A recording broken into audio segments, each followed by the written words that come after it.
चलिए और लखनऊ लिए चलते हैं, जहां स्वास्थ्य सचिव राज्य के कोरोना के हालात पर ताजा जानकारी दे रहे हैं। उनकी जांच कराकर आगे की कार्रवाई की जाती है, उनको अस्पताल में भर्ती कराया जाता है या फिर फैसिलिटी क्वारंटाइन में 1 सप्ताह के लिए रोक करके और फिर जांच करा के तब फिर उनको होम क्वारंटाइन के लिए भेजा जाता है। इस समय इस चीज़ में चूंकि माइग्रेंट्स में इन्फेक्शन काफ़ी दिखाई पड़ रहा है, इसलिए बहुत ज़रूरी है कि जो कम्युनिटी सर्वेलेंस का मॉडल है, ग्राम निगरानी समिति और मोहल्ला निगरानी समिति, उनके ऊपर ये बहुत बड़ा दारोमदार है संक्रमण को नियंत्रित करने का। और उनको बड़ी मजबूती से जो लोग भी आ रहे हैं बाहर से, उनके होम क्वारंटाइन को सुनिश्चित करवाना चाहिए। अगर हम उनके होम क्वारंटाइन को सुनिश्चित करवाएंगे, अगर वो समाज में बाहर निकल कर लोगों से नहीं घुले मिलेंगे, तो हम संक्रमण पर नियंत्रण करने में सफल होंगे। इसलिए जो हमारे ग्राम प्रधान हैं या जो हमारे सभासद हैं, जिनकी अध्यक्षता में ये समितियां बनाई गई हैं, उन्हें इस समय बहुत ही मजबूती से अपना कार्य करना है। हम आशा वर्कर्स के द्वारा जो माइग्रेंट्स आ रहे हैं, उनसे हम सर्वेक्षण करवाते हैं और उनके लक्षण के आधार पर फिर आगे हम कार्रवाई करते हैं। अब तक आशा वर्कर्स के द्वारा 4,75,812 लोगों का सर्वेक्षण किया गया है, जिसमें से 505 लोग जो हैं वो लक्षण वाले मिले। उन लक्षण वालों की जब जांच करवाई जा रही है, तो अभी जो हमारे सामने जो टेस्ट रिजल्ट्स आए हैं, वो 117 लोगों का रिजल्ट हमें अभी प्राप्त हुआ है, जिसमें से 26 पॉजिटिव पाए गए हैं और 91 निगेटिव पाए गए। तो जो माइग्रेंट्स आ रहे हैं, लक्षण जिनमें लक्षण कुछ भी पाया गया, सर्दी खांसी या जुकाम या उनमें बुखार, इस तरह के जो लक्षण पाए गए या सांस लेने में तकलीफ, उनमें जो पॉजिटिविटी का रेट है वो 22.2% है। 117 जो नमूनों की जांच हुई है लक्षण वालों की, उसमें से 26 पॉजिटिव पाए गए, जबकि जो हमारा प्रदेश का जो ओवरऑल परसेंटेज है पॉजिटिविटी का, वो केवल 2.6% है। तो 2.6% की तुलना में जो लक्षण सहित जो माइग्रेंट्स हैं, उनमें 22.2%, लगभग 9 गुना पाया गया है, उसमें संक्रमण पाया गया है। इसलिए बहुत ज़रूरी है इस समय जो हमारे माइग्रेंट वर्कर्स हैं, उनके लिए भी कि वो होम क्वारंटाइन में बिल्कुल अपने आप को सबसे अलग रखें, और अपने घर में भी, जब वो घर में भी होम क्वारंटाइन में हों, तो अपने घर में भी अपने घर के बुजुर्गों से, गर्भवती महिलाओं से, जो लोग पहले से किसी बीमारी से ग्रस्त हैं उनसे, छोटे बच्चों से दूर रहें, ताकि इन्हें किसी प्रकार का संक्रमण न होने पाए। और हम सबको, आपके माध्यम से मेरा ये अनुरोध है कि हम सबको इन सबों की रक्षा करनी चाहिए। हम सबों को ये प्रयास करना चाहिए कि हम बुजुर्ग व्यक्तियों के या गर्भवती महिलाओं के या जो पहले से बीमार लोग हैं उनके या छोटे बच्चों के हम करीब न जाएं, ताकि उनको किसी प्रकार का संक्रमण न होने पाए। और इन लोगों में ही जब संक्रमण हो रहा है तो उसमें स्थिति कई बार उनकी गंभीर हो जाती है।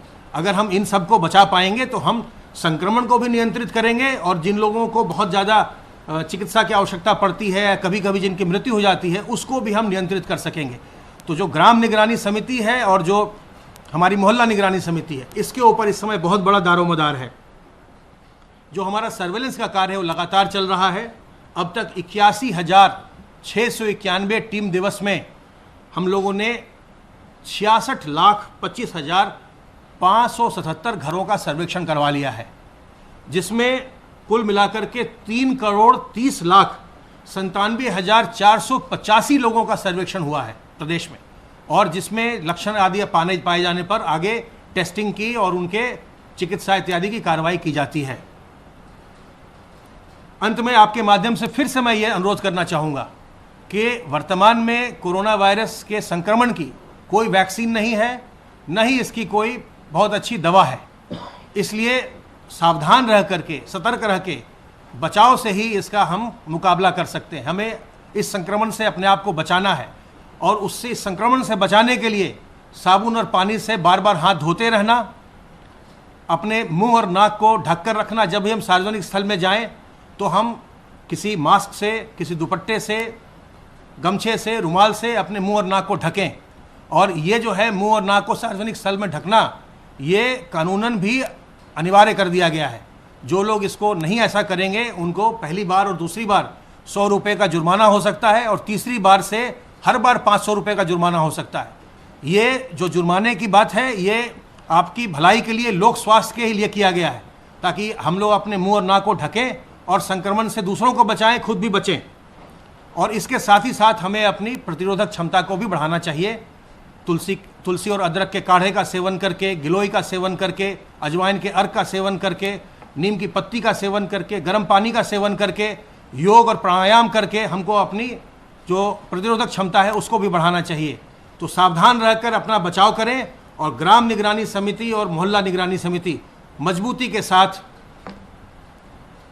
जो लोग होम क्वारंटाइन में हैं उनको होम क्वारंटाइन में रहना, उनका रहना रखना सुनिश्चित करें। यही इस समय की बहुत बड़ी ज़रूरत है। और जो आज का हाईलाइट मैंने आपको बताया कि माननीय मुख्यमंत्री जी का आदेश है कि हर जिले में संक्रामक रोगों की जांच के लिए एक प्रयोगशाला स्थापित की जाएगी। अब मैं अनुरोध करूंगा अपर मुख्य सचिव गृह से।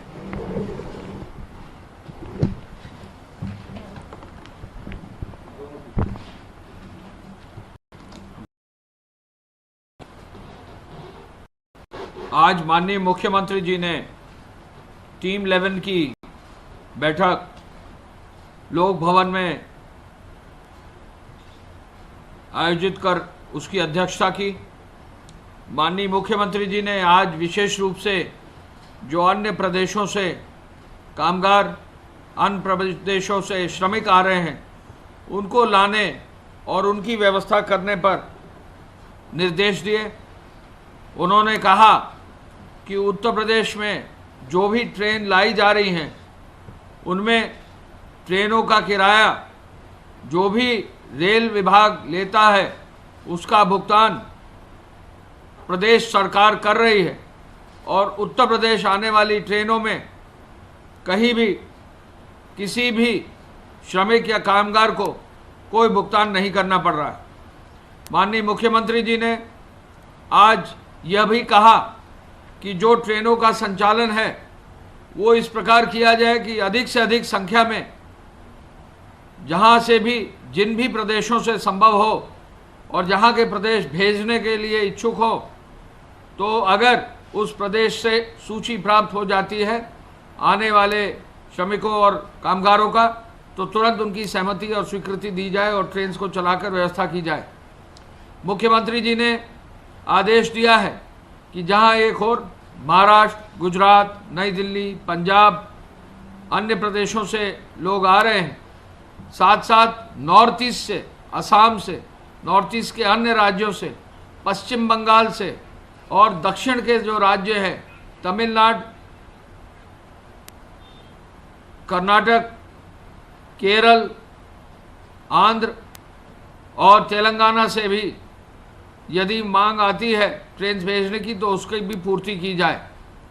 मुख्यमंत्री जी ने जो बैठक आयोजित हुई उसमें उस समय तक जो समीक्षा हुई उसके विवरण के अनुसार दिन में लगभग 656 ट्रेनें आ चुकी हैं और इन 656 ट्रेनों में 8,52,000 हमारे प्रवासी कामगार और श्रमिक आ चुके हैं।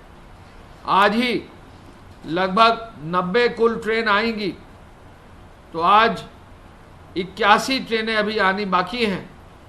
तो आज ही अगर ये 81 ट्रेन हम ले लें और साथ साथ जो स्वीकृति अभी दे रखी है लगभग 258 ट्रेनों की स्वीकृति दे रखी जो आने वाली हैं या जिनको कल या परसों आना है तो कुल मिला के 914 ट्रेनों की हम या तो उनको प्रदेश में ला चुके हैं या उनकी स्वीकृति दी गई है और वो रास्ते में है, आज या कल में आने वाली है।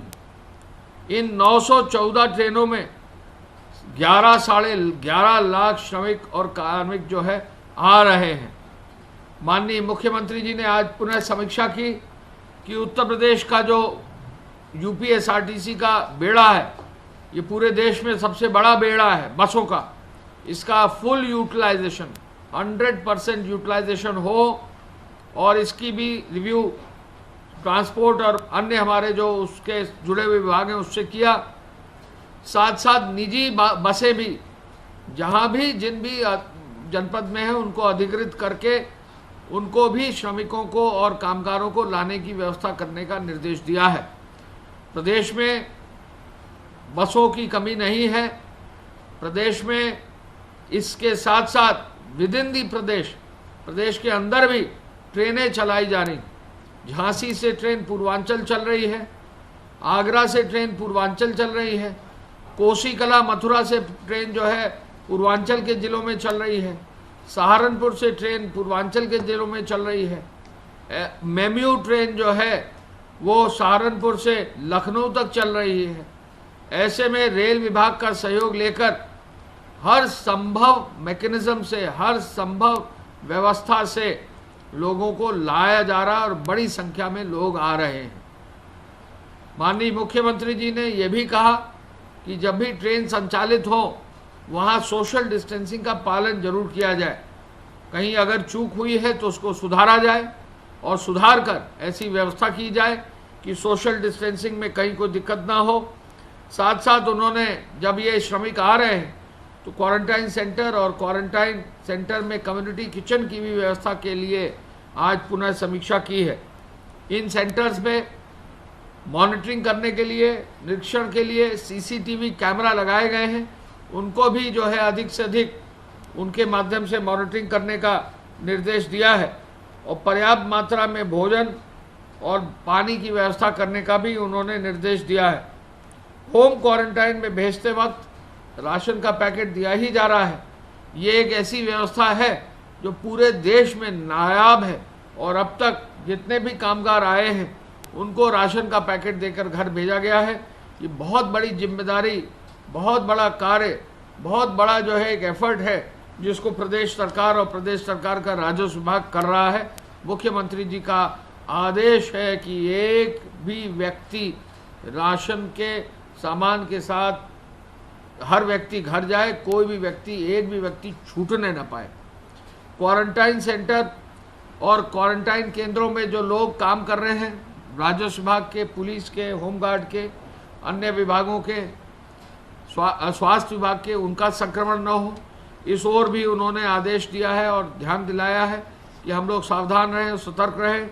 मुख्यमंत्री जी ने कंटेनमेंट जोन और होम डिलीवरी की सुविधा को और बेहतर करने का निर्देश दिया है और हॉटस्पॉट की व्यवस्था और बेहतर करने का निर्देश दिया है। आपको मालूम है कि कल रात्रि में लॉकडाउन 4 यानी 18 तारीख यानी आज से जो चतुर्थ चरण है, लॉकडाउन 4 की व्यवस्था का आदेश कल गृह विभाग के माध्यम से जारी हुआ है। मुख्यमंत्री जी ने इसका अनुमोदन दिया है और कोशिश ये है कि जहां एक ओर इकोनॉमिक एक्टिविटी बढ़े, वहां दूसरी ओर स्प्रेड ऑफ डिजीज़ को भी नियंत्रित रखा जा सके। विशेष रूप से जहां प्रमुख सचिव स्वास्थ्य ने बताया कि भारी संख्या में जो लोग आ रहे हैं बाहर से, हमारे माइग्रेंट्स, कहीं ना कहीं इन्फेक्शन का भी जो है लोड उसकी वजह से बढ़ रहा है, उस पर भी विशेष जो है ध्यान दिया जाए। जो हमारी PRV 112 है उसमें अभी हम आपको बताकर हमें बताना है कि जहां 15 से 20 हज़ार कॉल्स प्रतिदिन 112 पर आती थी, आज की तारीख में इस पूरे कोविड अभियान में 35,000 से ज़्यादा कॉल्स PRV की आती हैं जिनका कि निस्तारण किया जाता है। हाईवे पर और एक्सप्रेसवे पर, बाकी जगहों पर फुट पेट्रोलिंग भी जो है बाजारों में हो, इसका भी निर्देश है। हाईवे पर हाईवे पेट्रोलिंग हो, इसका निर्देश है। मुख्यमंत्री जी ने हर जनपद में अब टेस्टिंग लैब स्थापित करने का भी जो स्वास्थ्य विभाग को निर्देश दिया है, इस कार्य को भी शुरू किया गया है, इसको भी आगे बढ़ाया जाएगा। हमारा प्रदेश पहला प्रदेश है जिसने पूल टेस्टिंग शुरू की थी। 10-10 के बैच में जो हमारे श्रमिक और कामगार आ रहे हैं, इनकी पूल टेस्टिंग हो, ये निर्देश भी दिया गया है। और मेडिकल कॉलेजेस में चिकित्सकीय व्यवस्था में सुरक्षा की व्यवस्था हो, PPE किट्स हो और N95 मास्क हो, ट्रिपल लेयर मास्क हो, ग्लव्स हो, सैनिटाइज़र हो, दवाई हो, ये निर्देश भी मुख्यमंत्री जी ने दिया है। ICMR की जो गाइडलाइंस हैं, भारतीय आयुर्विज्ञान अनुसंधान परिषद की जो गाइडलाइंस हैं, उसके अनुसार ही टेस्टिंग लैब चले, ये निर्देश दिए गए हैं। और ये भी निर्देश दिए गए हैं कि कोई भी टेस्टिंग लैब यदि कहीं कोई कमी है तो उसकी भी जांच की जाए। सोशल डिस्टेंसिंग का मंडियों में पालन जो है मुश्किल होता है, लेकिन उसको भी करने के लिए, सावधान होने के लिए मुख्यमंत्री जी ने आदेश दिए हैं। दुर्घटनाओं को, मार्ग दुर्घटनाओं को रोकने के लिए पुलिस को सक्रिय किया गया है और वरिष्ठ अधिकारियों को रात में नाइट पेट्रोलिंग करने का भी निर्देश दिया है। मैं इस अवसर पर यह भी बताना चाहूँगा कि जो ट्रेन आई हैं 666, आज जो है इसमें 10 ट्रेनें आ चुकी हैं, कुल मिलाकर अब 90 ट्रेनें आ जाएंगी। और अगर 249 जो ट्रेनें आ रही हैं या आने वाली हैं उनकी संख्या पूरी जोड़ दी जाए तो लगभग 914 ट्रेनों में 11,80,000 लोग हमारे प्रदेश में आ चुके हैं। हमारे प्रदेश में गुजरात राज्य से 298 ट्रेनें आ चुकी हैं, महाराष्ट्र से 158 ट्रेनें आ चुकी हैं, पंजाब से 114 ट्रेनें आ चुकी हैं, तेलंगाना से 7 आ चुकी हैं, कर्नाटक से 25 आ चुकी हैं, केरल से 7 आ चुकी हैं, आंध्र प्रदेश से 2 आ चुकी हैं, तमिलनाडु से 7 आ चुकी हैं, मध्य प्रदेश से 2 आ चुकी हैं, राजस्थान से